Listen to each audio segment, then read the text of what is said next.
A very good morning to all of you. We have been talking about different literary concepts and terms. So far, we have talked some of the terms beginning with A to C. Today, we shall begin with the terms beginning with D. The first important term that you should be familiar with is a very famous theory approach towards literature, that is deconstruction. This term is invented as a reaction against structuralist criticism or structural criticism proposed by Rolla Barthes, might be knowing. This was a kind of reaction against structuralist criticism. So this particular approach intended to emphasize, I'm talking about structural approach. The structural approach emphasized that reading is not a holy process of synthesis and submission to a text.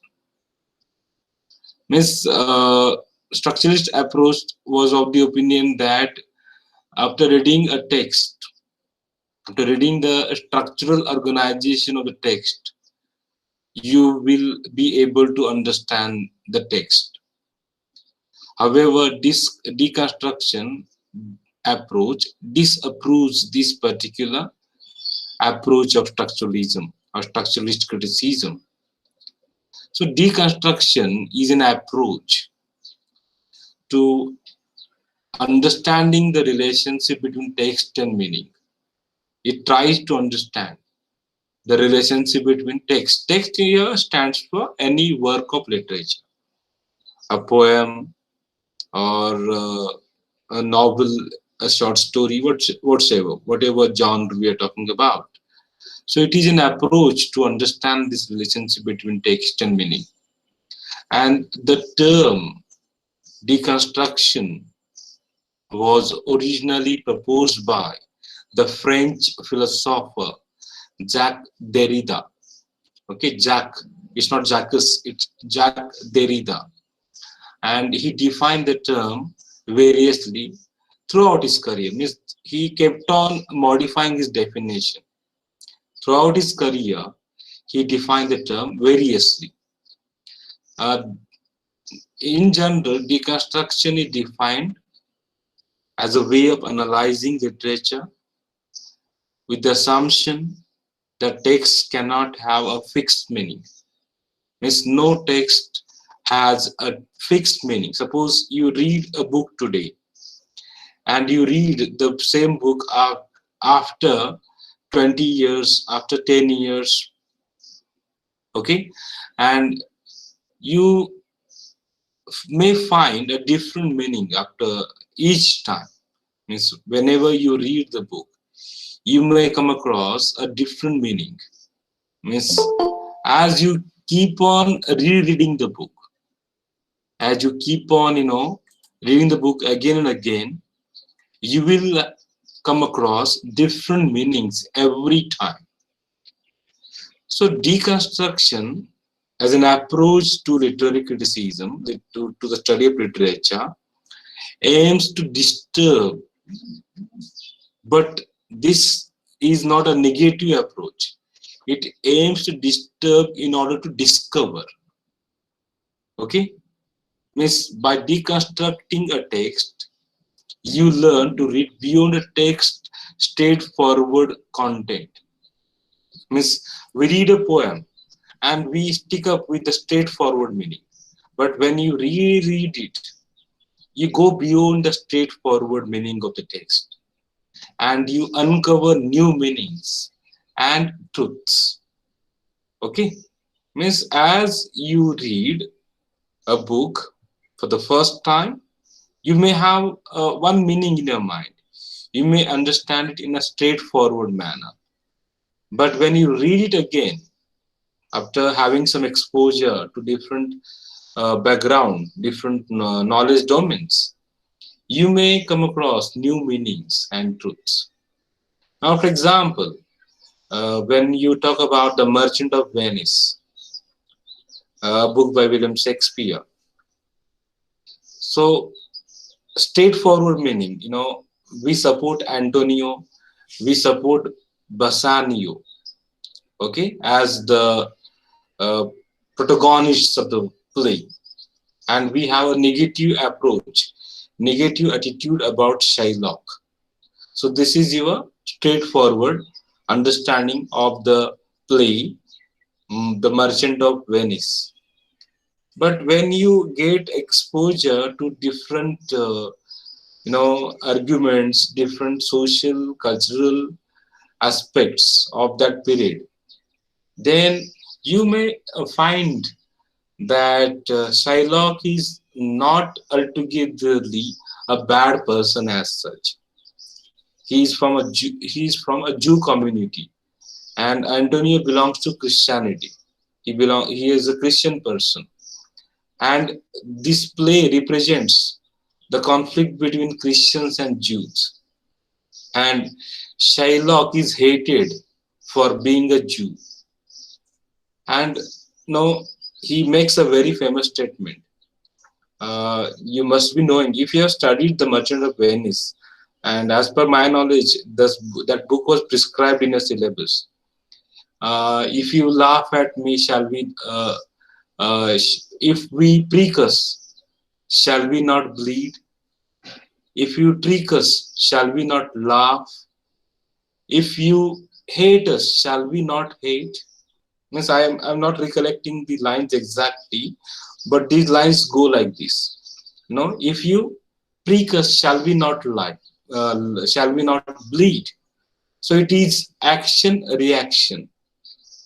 So we understand that Antonio hated Shylock, and it is natural that Shylock should also hate Antonio, because he cannot expect Shylock to love Antonio, give love for his hatred. Means this is one of the perspectives. So this is how we keep on finding new meanings and truths when you read a literary text. So deconstructing a text is a common assignment given to students of literature. Means you may also, after reading uh, the theory, the approach, deconstruction, you will be given a task, an assignment uh, to find the meaning of literature. Okay, so it is a common assignment given to students of literature, even literary theory, film, communications, or even postmodernist thoughts. Means the students involved in all these fields are given this common assignment. Now, what does a deconstructionist do exactly? In general, we read literary texts in order to establish unity and bring out a meaning. And whatever meaning we understand, it is based on our entire reading. However, the deconstructionist read the text just to find the fault lines. Means these lines are read in fragments. So a deconstructionist reading of any literary text has following aims. Now the first aim is to prove that the text does not have any singular meaning. There is not a single meaning of a text, and it is to be read and understood in various ways. This is the approach. You cannot come up with a single meaning of the text.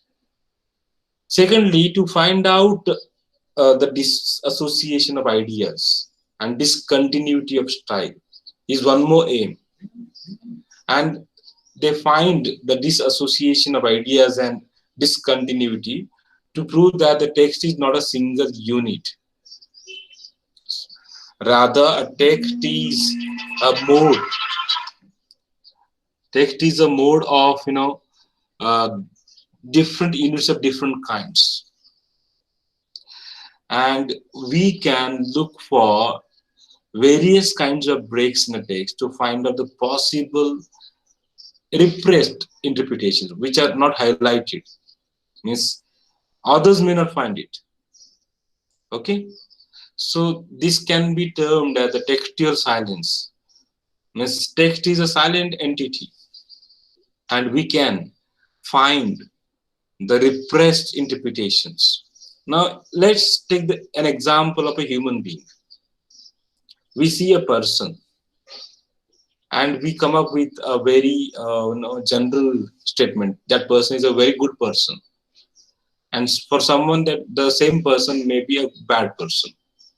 Okay, and when you go closer to that person, you may find different traits of that personality, and you may have different opinions about the same person. Now, this is very simple example that you can take in. Deconstruction thinks that a text does not have a single meaning. Similarly, when you think about a person in life, you see where a person that you meet, you're closer to. Initially, you may have some impression about that person, but as you become closer to that person, you may have different impressions of the same person. Same in the case of literary text. Initially, you may have one impression, one interpretation, but as you read it, reread it, you will come across possible repressed interpretations. Means these interpretations are hidden in that textual silence. When a person does not talk much, you may not understand the person. But as the person starts talking, then time you may understand that different aspects of that person's personality, we can say. So this is how we understand this approach. Of course, this is introductory. Deconstruction is a very long, a very big theory. We have to read it. There are many thinkers who express their uh, opinions about this theory, and I suggest you to go for Harold Bloom's book, Deconstruction Criticism, for further understanding.